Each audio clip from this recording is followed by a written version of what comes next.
សួស្តីពុកម៉ែបងប្អូនអរគ្នាថ្ងៃនេះខ្ញុំចង់ប្រាប់ពុកម៉ែបងប្អូនពីរបៀបធ្វើឲ្យទូរស័ព្ទដៃ iPhone របស់យើងឬសំឡេងខ្លាំងជាងមុន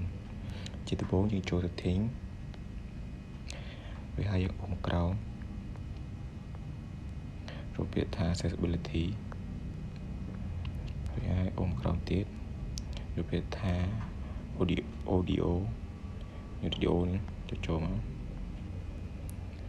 ហើយបងប្អូនបើសិនជាបងប្អូនឃើញប៊ូតុងមានប៊ូតុង3បើកទាំង3អញ្ចឹងបងប្អូនចុចបិទ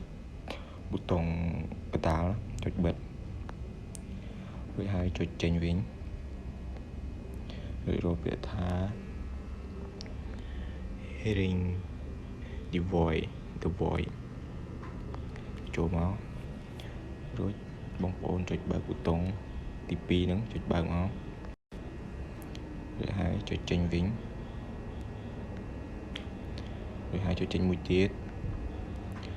ហើយបងប្អូនអូសមកក្រោម